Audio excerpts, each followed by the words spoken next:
রোজা গেল।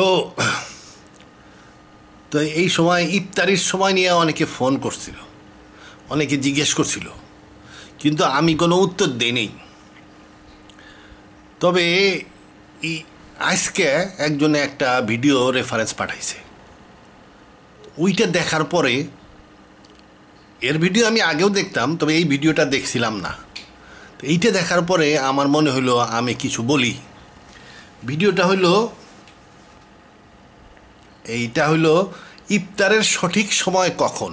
ভিডিওর নাম শিয়া সুন্নি সুফিদের রোজা ভুল, এটা হলো ভিডিওর নাম।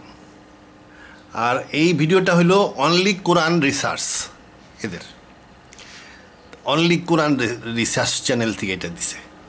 তো এর ভিডিও আমি আগে অনেক দেখছি, দেখিও, সাবস্ক্রাইব করা আছে। খুব ভালো গবেষক, গবেষণা খুব ভালো করে। আচ্ছা, তবে এই ভিডিওটার মধ্যে সে ব্যাপক গবেষণা করছে, ব্যাপক গবেষণা কইরা প্রমাণ করছে আমাগো ইফতারি আরও 1 ঘন্টা পরে করা লাগবো, রাত অন্ধকার হইলে তারপরে করা লাগবে। তো এই যে 30টা রোজা রাখলাম, এই আজান শুনেও করছি, আবার আজানের 2 মিনিট আগেও করছি। আজানের 2 মিনিট আগে করলাম কে, মনে মনে চিন্তা করলাম মুয়াজ্জিন পানি খায় তারপরে আজান দেয়, তাহলে আমিও মুয়াজ্জিনের সাথে রোজা ভাঙতে পারি। তাহলে 2 মিনিট আগে আমি, আমার একটু খালি পেটে ওষুধ খাওয়া লাগে, তা আমি 2 মিনিট পরে 3টে ট্যাবলেট 1 গ্লাস পানি দিয়ে খেয়ালাই দিলাম। খাইয়ে দেওয়ার সাথে সাথেই ঘড়ি দেখছি 2 মিনিটের মধ্যেই আজান দিয়ে দিল। মানে আমি তাহলে রোজা ভাঙলাম মুয়াজ্জিন সাহেবের সাথে। এটা আর হবে না, 1 ঘন্টা পরে। এমন গবেষণা করছে যে কোনো জায়গায় ফাঁক রাখে নাই। আমি এই ভিডিওর রেফারেন্সটা দিয়ে দিবনি, আপনারা দেখেন। এর ভিডিও না দেখলে বুঝবেন না যে এর গবেষণার গভীরতা কত বিস্তারিত। গবেষণা করছে অনেক আয়াত, প্রত্যেক আয়াতের রেফারেন্সে কথা বলছে। এখন ওর কথার বিরোধিতা করতে গেলে আয়াতের বিরোধিতা করা লাগে, এরকম অবস্থা করে ছাড়ছে আর কি। মানে গবেষণাটা কি, ভিডিওটা আমি একটু চালাই দেখাবো নি একটু পরে। আমরা বলি কোরআন শরীফে স্পষ্ট আয়াত আছে, রোজা সম্পূর্ণ করো, রোজা পুরা করো রাত পর্যন্ত, রোজা পুরা করো রাত পর্যন্ত, এটা কোরআনের স্পষ্ট আয়াত। আচ্ছা, এখন সে ওইটাই ধরছে যে রোজা পুরা করতে হবে রাত পর্যন্ত। এখন সে রাত কি এইটা ব্যাখ্যা করছে কোরআনের আয়াত দিয়ে। সে প্রমাণ করে ছাড়ছে কোরআনের আয়াতের মাধ্যমে যে সন্ধ্যা বা গোধূলি বা ওই শাফাক, কোরআনে যেটাকে শাফাক বলা হয়েছে মনে হয়, এই শাফাকটা দিনের অংশ, এটা রাত না। তাইলে শাফাকে আর রোজা ভাঙা যাচ্ছে না। এটা প্রমাণ করছে যে শাফাক দিনের অংশ। আচ্ছা, আবার এটাও প্রমাণ করছে রাত মানে অন্ধকার, রাত অন্ধকার, এটা কোরআনে অনেক আয়াতে আছে। আবার দিন কোরআনে বলছে যাহাতে তোমরা দেখিতে পাইবে, ওতে দেখা গেলেই সেটা দিন। তাহলে শাফাকের সময় বা গোধূলি লগ্নে তো দেখা যায়, অত ওটা দিন। এইসব বহুত যুক্তি আছে, আমি সংক্ষেপে কইলাম। আমি ভিডিওটা অল্প একটু দেখাই, ইন্টারেস্টিং ভিডিও। এই যে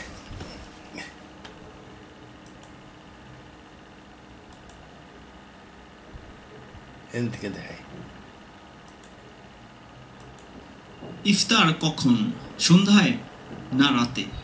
সিয়াম বা রোজা কতক্ষণ পর্যন্ত পূর্ণ করতে হবে? সূর্যাস্ত পর্যন্ত নাকি রাত পর্যন্ত?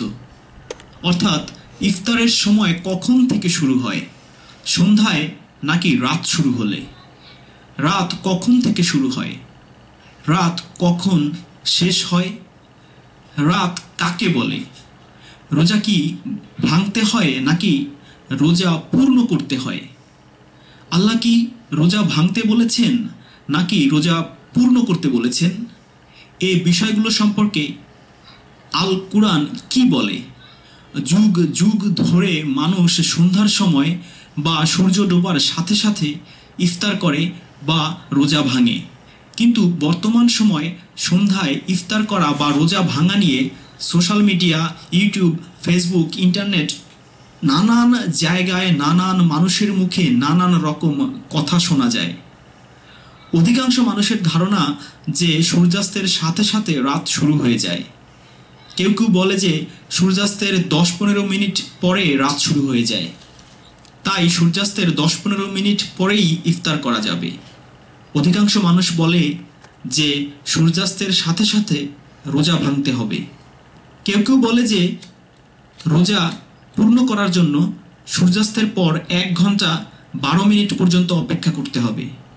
কেউ কেউ বলে যে সূর্যাস্তের পর 1 ঘন্টা 30 মিনিট পর্যন্ত অপেক্ষা করতে হবে। কেউ কেউ বলে সূর্যাস্তের সাথে সাথে তাড়াতাড়ি ইফতার করতে হবে। আবার কেউ কেউ বলে যে উল্লেখ করেছেন আতিম্য অর্থ পূর্ণ করো, আল সিয়াম অর্থ নির্দিষ্ট সিয়াম বা রোজা, ইল অর্থ পর্যন্ত, আল লাইল অর্থ নির্দিষ্ট রাত। তাহলে পুরো অনুবাদ হবে সিয়াম পূর্ণ করো রাত পর্যন্ত, অর্থাৎ রাতের আগমন পর্যন্ত। তো এটা দেখলেন। এরপরে সে প্রমাণ করছে যে রাত মানে হইল রাত শুরু হয় মাগরিবের রক্ত শুরু হওয়ার পরেও 1 ঘন্টা আরও দেরি করতে হবে, অনুমানিক প্রায় 1 ঘন্টা, মানে অন্ধকার হইতে হবে। আল্লাহ বলছে কোরআনে, দিনকে করিয়াছি আলোকময় যাহাতে তারা দেখিতে পাইবে, মানে ততক্ষণ আপনি দেখতে পারবেন, ততক্ষণ পর্যন্ত আর ওটা দিনই থাকবে। সাফাক সম্বন্ধে সে বিস্তারিত আয়াতে, এই ভিডিওটা অবশ্যই দেখে নিন। এই ভিডিও দেখলে তার গবেষণাটা বুঝবেন। Fine, fantastic. আচ্ছা, তবে এখানে কোরআন নিয়ে আসছে সে, শুধু কোরআন। এখন কোরআনের বিরুদ্ধে তো কথা বলা যাবে না। এখন যদি কেউ বলে, মনে করেন আহলে হাদিস, তা এখন আহলে হাদিস সে কি বলবে? সে হাদিস নিয়ে আসবে। এর মধ্যে একটা হাদিস আছে, রাসূলুল্লাহ সাল্লাল্লাহু আলাইহি ওয়াসাল্লাম কয়েকজন সাহাবীর সাথে উটে করে যাইতেছিলেন, কোন একটা অভিযান থেকে মনে হয় ফেরত আসতেছিলেন বা যাইতেছিলেন। ওই সময় রাসূলুল্লাহ বললেন, সামনের যে উট চালাচ্ছিল তারা বললেন যে থামো, ইফতারি করব। তো ওই সাহাবী বলল যে সূর্য এখনও ডুবে নাই। মানে ওই হাদিসে মনে হয় লেখা আছে, আমি আমার মনে নেই, অনেক দিন আগে পড়ছিলাম, আমি আগে হাদিস পড়তাম অনেক আগে। তা ওই সাহাবী বললেন যে ওই হাদিসের মধ্যে লেখা সূর্য তখন 1 নেজা পরিমাণ, মানে একটা বল্লম যতটুক হয় ততটুক পর্যন্ত উঁচা ছিল। মানে সূর্যটা, লাল সূর্য তখনও উদিত অবস্থায় ছিল। লাল সূর্য উদিত অবস্থায় থাকা অবস্থায় রাসূলুল্লাহ বললেন ইফতার করব। তো সাহাবী থামলেন না, সামনে সাহাবী থামেন নাই। তো রাসূলুল্লাহ কনভয়, তো ক্যারাভান যাচ্ছে, রাসূলুল্লাহ থামে কেমনে? সাহাবী চলতেছে, বলে হুজুর এখনও সূর্য ডুবে নাই। কিছু দূর যায় আবার বললেন থামো, ইফতার করব। ওই সময়ও মনে হয় সাহাবী বললেন যে এখনও সূর্য ডুবে নাই। তারপরে সূর্য ডোবার পরে সাহাবী থামলেন। থামার পরে রাসূলুল্লাহ বললেন, ওই দিক থেকে যখন অন্ধকার ঘনায় আসে তখন রোজা ইফতার করতে পারো। অন্ধকার যখন ঘনায় আসে, কোরআনে আছে রাতকে করিয়াছি অন্ধকারময়। এ বলতেছে রাত যেহেতু অন্ধকার, অতএব পুরো অন্ধকার না হওয়া পর্যন্ত ইফতারি করা যাবে না। আর রাসূলুল্লাহ ওই হাদিসে বললেন ওই দিক থেকে অন্ধকার একটু ঘনায় আসলেই হইল, রাতে একটু ছিটাফোটা চলে আসতেছে। মানে হয়েছে কি, সূর্য যখন আসলে লাল, সাহাবী তো জানতেন না, রাসূলুল্লাহ তো মহাজ্ঞানী, তার জ্ঞানের কোনাকাঞ্চিও আমাদের নাই, এখন দেখলে বোঝা যায়।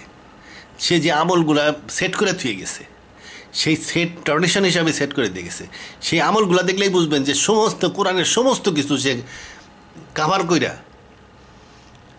একটা আমল সেট করছেন। মনে করেন নামাজকে সেট করছেন, কোরআনে বলছে রুকু করো, নামাজের মধ্যে রুকু আছে, নামাজ পড়লে রুকু করা হয়ে যায়, আপনার কোরআনের অর্ডার ফলো হয়ে যায়। কোরআনে বলছে সিজদা করো, নামাজের মধ্যে সিজদা ঢুকাই দিয়েছেন উনি। কোরআনে বলছে আল্লাহ রসুলরে দরুদ পাঠাও, নামাজের মধ্যে তুমি রসুলের দরুদ পাঠানোর সিস্টেম করে দিছে। মানে কোরআনের এখানে ওখানের যত অর্ডার আছে পুরা দেখবেন ফলো করা হয়ে গেল এক নামাজের মধ্যেই, একটা প্যাকেট বানাই দিয়েছেন উনি। তা এখন এইভাবে রসুল্লাহ ট্র্যাডিশন সেট করে দিয়ে গেছেন। এখন এই ট্র্যাডিশনে উনি বলছেন যে রাত তো অন্ধকার, তো অন্ধকারের সিটা ফুটা আসা শুরু হইলেই এই ইফতারি করে আলার বারো। এখন এই অবস্থায় সূর্য হইল তখন উপরে, মানে লাল সূর্য দেখা গেলে ইফতারি করা যায় হাদিস অনুযায়ী। এই হিসাবে আমি ইফতারি নিয়ে অত চিন্তা ভাবনা করতাম না, করিও না বেশি। আজান দিল, আজানের 2-4 মিনিট আগে অনেক সময় পানি খেয়ালাই দিতাম। আচ্ছা, কারণ সূর্য লাল হয়ে গেছে, লাল সূর্য তো অনেক আগেই, সূর্য পুরাপুরি ডোবার পরে হলো মগরিবের আজান দেয়। আর রসুল বলছেন লাল থাকলেই ইফতারি করা যায়। তাইলে লাল সূর্যটা কখন হয়? সূর্যর থেকে 7 রং পৃথিবীর মাটি পর্যন্ত আসে। এই 7 রঙের মধ্যে নীল, সবুজ, হলুদ, কমলা, লাল। লাল হইল সবচেয়ে নিচেরটা, সবুজ, হলুদ, কমলা, লাল। একদম লাল হইল, লালের ওয়েভলেন্থ সবচেয়ে বড়। আচ্ছা, যেহেতু লালের ওয়েভলেন্থ সবচেয়ে বড় লাল আলোর, এই জন্য লাল আলোটা বাতাসে রিফ্রাকশন বেশি হয়, বাতাসে ঢোকার পরে এটা বেঁকায় বেশি। এই যে 1 গ্লাস পানির মধ্যে যদি একটা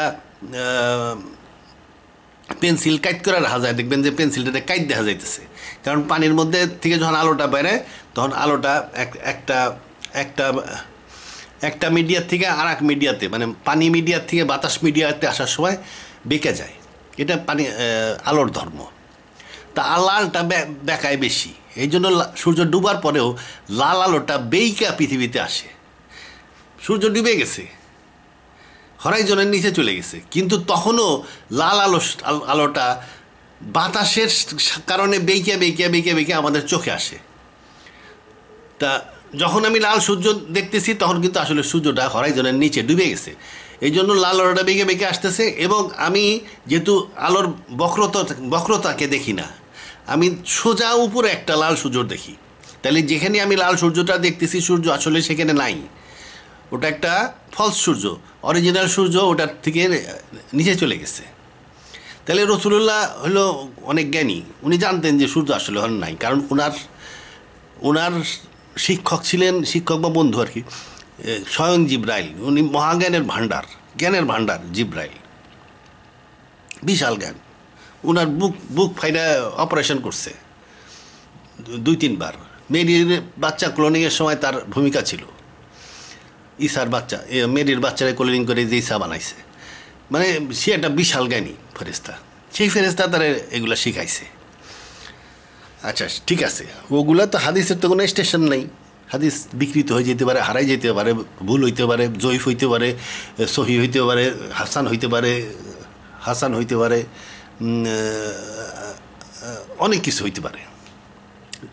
আচ্ছা, তা এখন হাদিস বাদ দিলাম, থাকলাম শুধু কোরআনে। আচ্ছা, কোরআনে তাহলে সে বলতেছে তাহলে রাত পর্যন্ত রসুল্লাহ বললেন রাতের সিটা ফোটা, মানে অন্ধকার যখন ঘনে আসছে ওই দিক থেকে রসুল্লাহ বলছেন, ওই হাদিসে আছে। ওই যে সূর্য উপরে ছিল, রসুল্লাহ বললেন ইফতার করব। পরে যখন ইফতারি করতেছেন তখন রসুল বললেন যে ওই দিক থেকে যখন অন্ধকার ঘনে আসে। অন্ধকার কখন ঘনে আসে? মানে সূর্য অলরেডি নিচে নেমে গেছে, অন্ধকার ঘনে আসতেছে, কারণ শুধু লাল আলোটা কোনো মতে বেঁকায় বুকায় চোখে এসে পড়তেছে, এই জন্য আমরা একটা উপরে আপাত লাল সূর্য দেখতেছি। তার মানে অন্ধকার ঘনে আসতেছে, মানে সূর্য আস্তে আস্তে নিভে যাওয়া শুরু করতেছে। আর প্রথমে তো হলুদ আলোটা গায়েব হয়ে গেল, সবুজ আলোটা গায়েব হয়ে গেল, তারপরে হলুদটা, কমলাটা, লাস্টে লালটাও গায়েব হয়ে গেলে পুরো অন্ধকার হয়ে যাবে। তো এখন তার মানে কি অন্ধকার ঘনায় আসতেছে, তো রাত অন্ধকার, তাহলে অন্ধকারের সিটা ফোটা ঘনায় আসতেছে, তাহলে রাত ঘনায় আসতেছে। রাত ঘনায় আসলেই ইফতারি করে ফেলান যায়। তার মানে কি এখন আপনি ওই হাদিস বাদ দেন, আসেন কোরআনে কি বলছে? রোজা পুরা করো রাত পর্যন্ত। এখানে বিষয়টা কি? রাত কিন্তু বাদ, সে কিন্তু কোরআনের থেকেই প্রমাণ করছে যে শাফাক বা গৌদুলি কিন্তু দিনের অংশ, ধরে নিলাম ওটা দিনের অংশ। আচ্ছা, তাইলে রোজা পুরা করো রাত পর্যন্ত, তাহলে রাত পর্যন্ত মানে কি? রাত পর্যন্ত মানে রাত পর্যন্ত, রাতে ঢুকবা না পর্যন্ত। মানে আমি বললাম ঢাকার থেকে একজনের ছেড়ে দিলাম, ঢাকার 0 পয়েন্ট থেকে এক রানার, ম্যারাথন রানারে ছেড়ে দিলাম, আমি বললাম দৌড়াইয়ে যাও কুমিল্লা পর্যন্ত। সে কোন পর্যন্ত দেবো? সে কুমিল্লা যায় ঢুকবে না, সে কুমিল্লার বর্ডার থেকে বর্ডার পর্যন্ত যায় হাজির হবে। ঠিক ঢাকা কুমিল্লার বর্ডার যেই জায়গায়, সেই বর্ডারে গেলেই তো কুমিল্লা পর্যন্ত যাওয়া হয়ে গেল।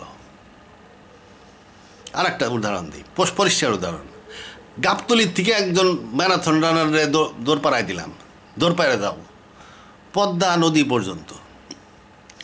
আচ্ছা, সে দৌড়াইয়া পদ্মা নদী পর্যন্ত গেলেই হবে, যেখানে নদীর ঢেউ এসে পড়তেছে সেই জায়গায় পর্যন্ত গেলেই হবে, তার নদীতে ঝাঁপায় পড়ার দরকার নাই, নদীবাদ নদী পর্যন্ত।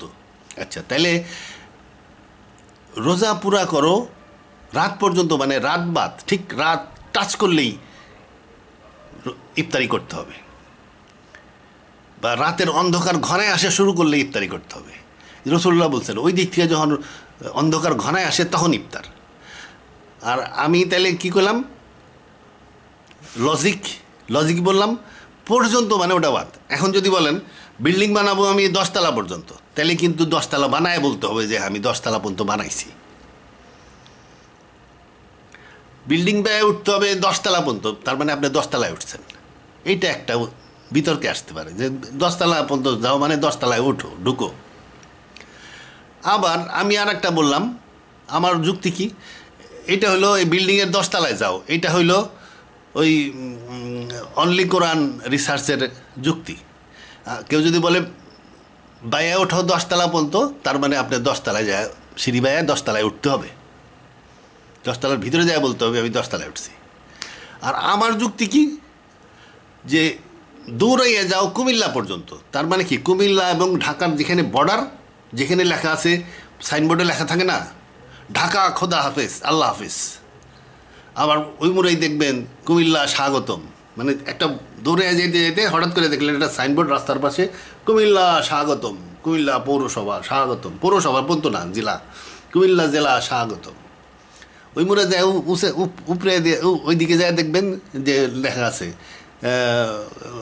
খোদা হাফেজ আল্লাহ হাফেজ, মানে ওই বর্ডার পর্যন্ত গেলে কুমিল্লা যাওয়া হয়ে গেল, আপনি কুমিল্লায় ঢুকতে পারবেন না।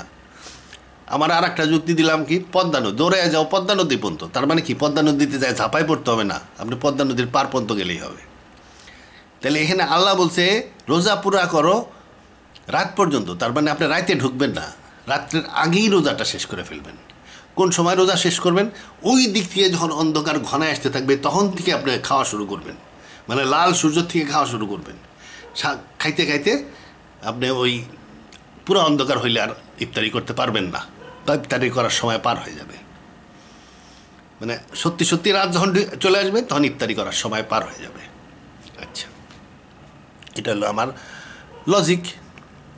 এখন কথা সেটা না, আসল কথা সেটা না, ও কোরআন দিয়ে লজিক দিছে, কোরআন শরীফ জিন্দাবাদ। আর আমি হাদিস দিয়া বা আমার যুক্তি দিয়া গেলাম মুর্দাবাদ মুর্দাবাদ মুর্দাবাদ। এখন আমি কোরআন থেকে আরেকটা কথা বলি, গরুর গল্প। মুসা নবী কইল যে আল্লাহ তোমাকে একটা গরু জবাই করবার কইছে। ইহুদিতে কয় যে গরুর রং কি, গরুটা কেমন, একের পর এক প্রশ্ন করতে লাগলো। এরপরে এমন এক গরু হইল যে গরু পাওয়া যায় না, শেষে অনেক দাম দিয়ে সেই গরুটা জবাই করতে হইল। সেই গরু কিন্তু তারা এখনও খুঁজতেছে, গরুই জবাই দিবার গেলে ওই ধর্মীয় গরু যেটা আর কি, এই গরু পাওয়া যায় না। কোরআন সেই লেখা আছে পিত, ওরা বলে লাল, লাল তো লাল রঙের তো গরু হয় না, গরু অফ অফ অফ রেড হয়, মানে পিওর লাল কি হইতে পারে নাকি, লাল রং হইলো যে এইটা হইলো লাল রং, এই যে এটা লাল রং, এরকম লাল রঙের গরু হয় নাকি, গরু হবে হইলো লাইটে, এটারে আপনি পিত বর্ণ বা হলদেটাও বলতে পারেন। ওর মধ্যে লাল আর হলুদ তো পাশাপাশি রং, এর মধ্যে হলুদের আবহাওয়া থাকতে পারে, বা পিত এই ধরনের কালার আর কি। তা এটা কোরআন আবার সত্য, 100% সত্য, এই জন্য লাল বলে নাই, বলছে পিত, মানে এটা পিকুলিয়ার কালার বলে দিচ্ছে আর কি। কিন্তু ওদের তাল মধ্যে লেখা আছে লাল। আচ্ছা, লাল বললে আমরা ওই রকম লাল গরুই বুঝি, লাল গরু যা মনে আনন্দ দিবে লাল গরু, লাল গরু এখনও খোঁজে ওরা, লাল গরু কই যায় এখনো পায় নাই। তা আমাকে অবস্থা হয়েছে ওই রকম যে ইফতারি করার সময় 1400 বছর পরেও ইফতারি করার সঠিক সময় জানতে পারা যাচ্ছে না। কেন? প্রশ্ন করার কারণে। আল্লাহ বলছে প্রশ্ন করো না। আচ্ছা, প্রশ্ন না করলে তাইলে আমি জানবো কমনে? মানুষ বাঙালির মধ্যে ইহুদি টাইপ লোক আছে, অতি বুদ্ধিমান, রিসার্চ করে জানা আর কি, প্রশ্ন খালি করতেই থাকবে, হাজার প্রশ্ন। ওর ভিডিও শুরু হয়েছি 10-15টা প্রশ্ন দিয়া।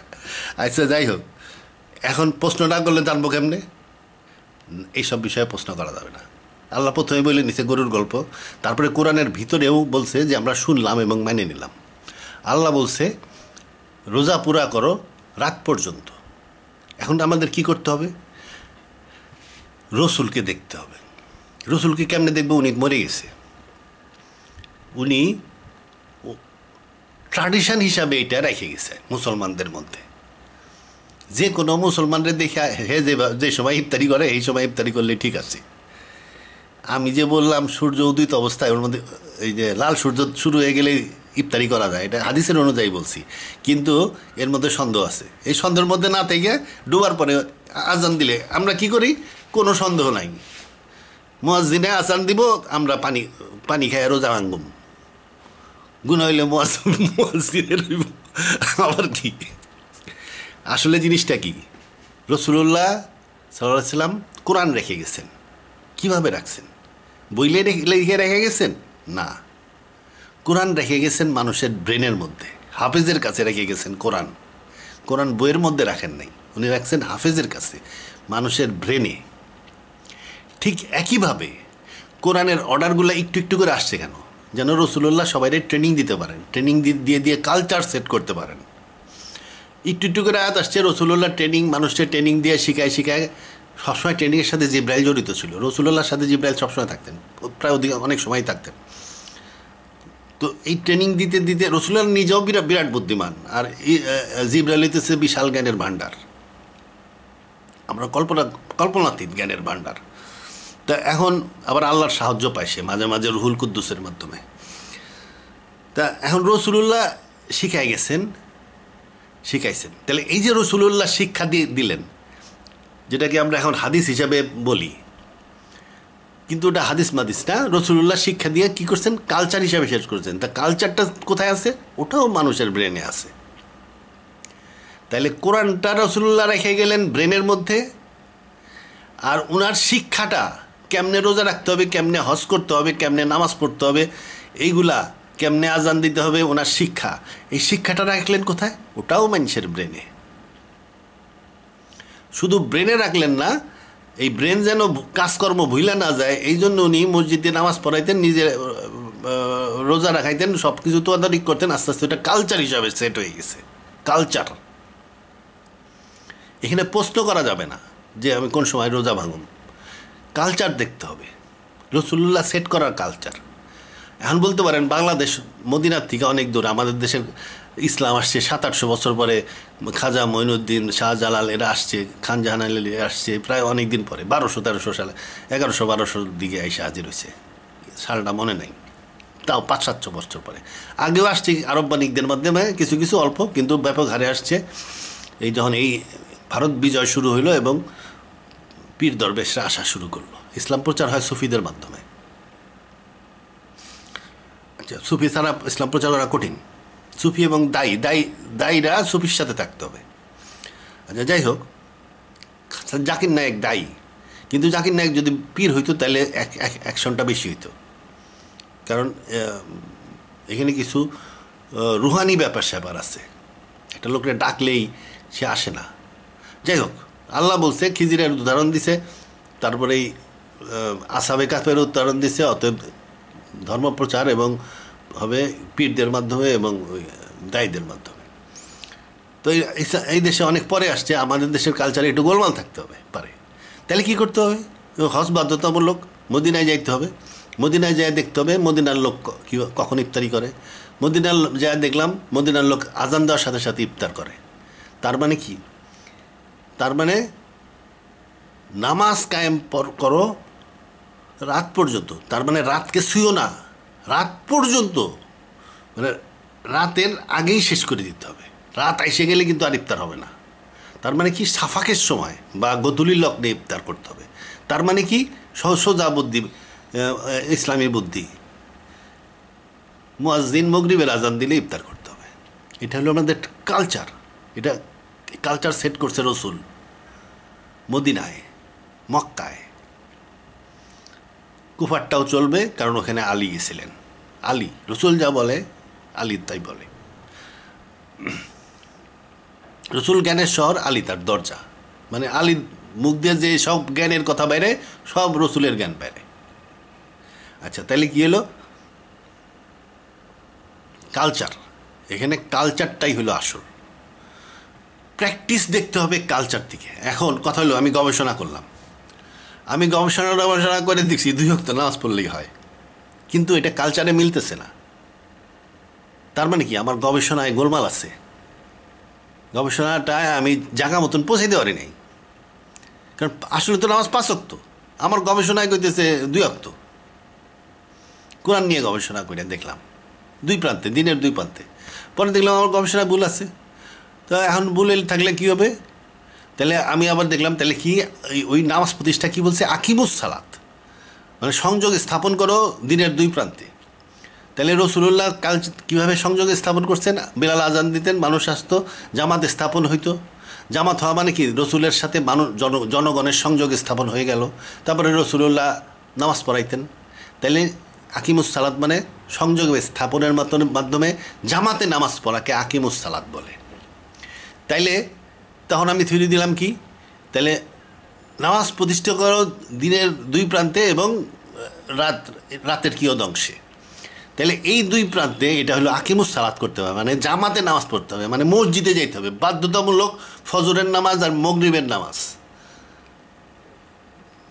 পার হওয়া পর্যন্ত, মানে ঈশা পর্যন্ত আর কি, এই 3 ওয়াক্ত ফজর, মাগরিবে, এশা। আবার অনেকে বলতে পারেন যে ফজর, আসর, মাগরিব হইতে পারে, দিনের 2 প্রান্তেই হইতে পারে, মানে শেষ প্রান্তটা একটু বড়। তাহলে এখানে নামাজ প্রতিষ্ঠা করার জন্য মসজিদে পড়তে হবে, তাহলে আকিমুস সালাত হবে না।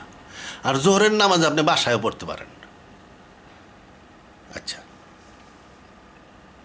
তাহলে ওইটা আমি ধরলাম যে 5 ওয়াক্ত নামাজ, তবে অন্যগুলা বাধ্যতামূলক মসজিদে যায় যেটা পড়তে হয় ওটা হলো ফজরেরটা, দিনের 2 প্রান্তেরটা, এটা আকিমুস সালাত করতে হবে। আকিমুস সালাত মানে হলো জামাতে নামাজ পড়া।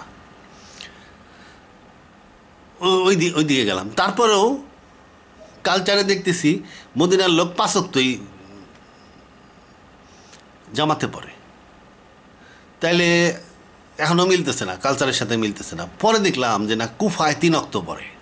তখন বুঝলাম তাইলে আমার গবেষণা কুফা অনুযায়ী ঠিক আছে। কুফায় তাহলে কী হলো? ফজর, আসর, মাগরিব। তা এখন কী হলো? আরেকটা কী করা যায়? ফজর, মাগরিব, এশা, মানে রাত্রের আগমনী বলছে ওখানে, দিনের 2 প্রান্ত এবং রাত্রের আগমনীতে। রাত্রের আগমনী বলতে আপনি আসর থেকে মাগরিব পর্যন্ত বুঝতে পারেন, মানে রাত আসতেছে। আবার আগমনী বলতে আপনি মাগরিব থেকে এশাও বুঝতে পারেন। তো ওইখানে স্থানীয় ইমাম সাহেব যেভাবে বলে ওই সময়টায় পড়বেন। তাহলে এখানে একটু ফ্লেক্সিবিলিটি দেওয়া আছে। 2 প্রান্ত, আসর থেকে ঈশা পর্যন্ত একটা প্রান্ত, হয় আপনি ঈশা বাদ দিলেন, নাইলে আপনি আসর বাদ দিলেন, তাইলেও হয়। দিনের 2 প্রান্ত, ফজর, মাগরিব, ঈশা, অথবা ফজর, মাগরিব, আসর। আচ্ছা, যাই হোক, এটা আমি তখন চিন্তা ভাবনা করলাম আর কি। চিন্তা ভাবনা করে আবার ভিডিওতে বলে দিচ্ছি, কারণ আপনি যতই গবেষণা করেন, যতই মুখে বলেন, আপনি কালচার চেঞ্জ করতে পারবেন না।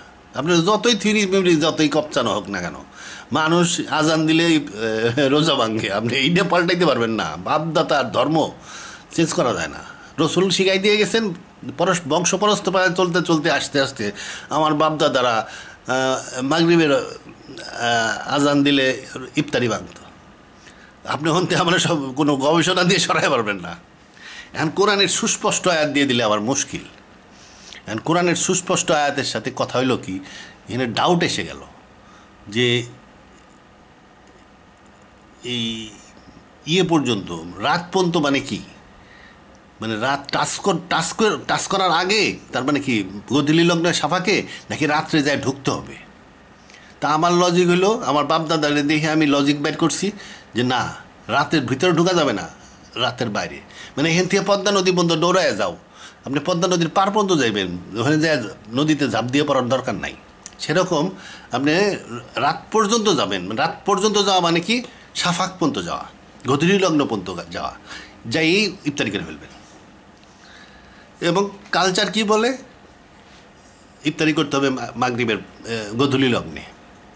হাদিস কি বলে? ইফতার করতে হবে কালচার মদিনায় যায় দেখলাম, মদিনায় মাগরিবের আজানের পরেই ইফতারি করে। তার মানে রসুল্লাহ কোরআন পইরা জিবরাইলের সাথে আলোচনা হয়তো করছে বা করে নাই, নিজেই অনেক বুদ্ধি ছিলেন, রসুলের বুদ্ধি অনেক গুণ বেশি ছিল সাধারণ মানুষের সাথে।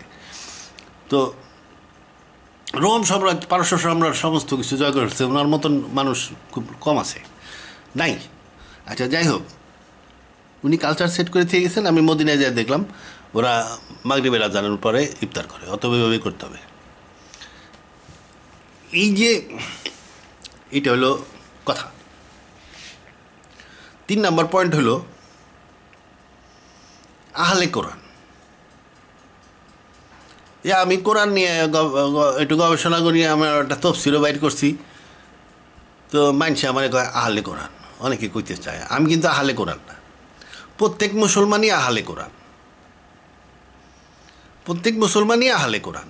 আহলে কিতাব বললো খ্রিস্টান, আর আহলে কিতাব বললে তো আর মুসলমান বোঝা যায় না, এই জন্য আমাকে একটু আহলে কোরআন বললে ভালো হয়। আমরা এক ধরনের আহলে কিতাব। কইবেন যে না, আহলে কিতাব খ্রিস্টানকেও কইছে, ইহুদিকেও কইছে, হুজুরা কয়। বেটা, আর একজন নবী যদি আসতো, রসুল যদি শেষ নবী না হইতেন, আর একজন নবী যদি আসতো, তাইলে মুসলমান তফসরাটা তখন বোঝা দিত যে আমরা কিসিস। কোরআন শরীফে ইহুদিদের দোষ ত্রুটি বর্ণনা করা হয়েছে, ওর সাথে বিশাল বিশাল দোষ। সিফিনের যুদ্ধের সাথে সাথে রসুল মইরা শেষ করা পারে নাই, মইরা বেশি দিন গুজরায় নাই, 70,000 মুসলমান মরে গেছে, মদিনা আক্রান্ত হয়েছে, মারামারি, গোলমাল, বিষ প্রয়োগ। এইগুলা যদি পরবর্তী নবী আসতে তাহলে না বোঝা যাইত আমরা যে কত ভালো। আমাদের সাথে আসলে ইহুদি খ্রিস্টানদের সাথে তেমন একটা পার্থক্য নাই। আমরা ওই আহলে কিতাব, বরং ওই খ্রিস্টানদের অনেক চারিত্রিক গুণ আছে, যেটা কোরআনে পর্যন্ত প্রশংসা করা আছে খ্রিস্টানদের। ইহুদিদের প্রশংসা নাই, কিন্তু খ্রিস্টানদের প্রশংসা আছে কোরআনে, ওদের চারিত্রিক গুণের কারণে। ইউরোপিয়ানদের, সব খ্রিস্টান না কিন্তু, ইউরোপিয়ান খ্রিস্টান বলতেছি, ওরা বেসিক্যালি আল্লাহভাবে বানাইছে, ওরা চারিত্রিকভাবে ভালো। আবার যখন খারাপ হয় তখন আবার বেশি খারাপ আর কি, যুদ্ধ মুদ্ধ একেবারে ফাটাই ফুটে এলাই দেয়, ওরা একটা মুম্বাইয়ের দেওয়ার মতন ব্যবস্থা করে এলাই দেয়। তো যাই হোক, তো এখন কথা হলো আহলে কোরআন। আমাদেরকে এক ধরনের আহলে কোরআন বলা যায়। আহলে কোরআন, কোরআন তো আর মানি না, এখন কী করে দেবো? ওরা খ্রিস্টানরা গসপেল বা বাইবেল টাইবেল মানে না, এই জন্য ওকে কইছে আহলে কিতাব, কিতাবের বংশ আর কি, কিতাবটাই আছে ওর বংশ হয়েছে। এখন আমরা তো আর কোরআন মোরান মানি না, এখন আমরা হইতেছি আহলে কোরআন। সব মুসলমানের এখন আহলে কোরআন বলা যায়। কিন্তু যদি এটা একটা ফিরকা তৈরি হয়, মানে একদল মুসলমান হয়তো দেখা গেল ইশারতে ইশারাজান দিলে ইফতারি করা শুরু করলো, এখন ইশারাজান দেওয়ার পরে ইফতারি করা পার্টি হয়ে যাবে আহলে কোরআন, আর মাগরিবের ওক্তে আজান দেওয়ার পার্টি হয়ে যাবে আহলে হাদিস বা সুন্নি। এইটা এইরকম আহাল করা ঠিক না, এই সব জিনিস নিয়ে প্রশ্ন করাই ঠিক না। যেভাবে মদিনার লোক করে বা কুফার লোক করে, মক্কার লোক করে, দেখে করে করতে হবে। আর যদি মনে করে যে না আমাদের দেশে অত খারাপ নাই, হাজার হাজার বছর, শত শত বছর ধরে মানুষ হজে যায় দেখে আসতেছে, মদিনায় যায় পইরে আসতেছে, মিশরে যায় পইরে আসতেছে, আমাদের দেশের কালচারও ঠিকই আছে। একটা লোককে ইসলাম শেখার জন্য কোরআনও লাগে না, হাদিসও লাগে না, মুসলমান ঘরে জন্ম নিলেই সে পাক্কা মুসলমান হয়ে যায়। শুনে বাপরে দেখে নামাজ পড়া শিখে, মায়েরে দেখে রোজা শিখে, হজ জাকাত সব শিখে হেলাই দেয়। আর মসজিদে হুজুর আছে, মাঝে মাঝে আবার বক্তৃতা দেয়, বাস যথেষ্ট। আপনি রিসার্চ করে কনক্লুশনে যাওয়া ঠিক না, রিসার্চ করা ভালো যে রিসার্চ, কিন্তু আপনি কনক্লুশনে চলে গেলেন না এখন থেকে আমার মাগরিবের রক্তে আজান দিলে আর ইফতারি করা যাবে না, এখন থেকে ঈশা রক্তে ইফতারি করা লাগবে, এই কথাটা কিন্তু ঠিক না। তাহলে ওই যে গরুর গল্প এসে যাবে, যে গরুর রং কেমন, গরুর ন্যাস কেমন, গরুর মাথা কেমন, এইসব গরুর গল্প নিষিদ্ধ, প্রশ্ন করা যাবে না, দেখো করো। রসুল বলছেন আমারে দেখো, আমি যেভাবে করি সেভাবে করো। মদিনার লোক দেখছে, তারা যেভাবে করছে, রসুল যেভাবে করছে, মদিনার লোক সেইভাবে করে।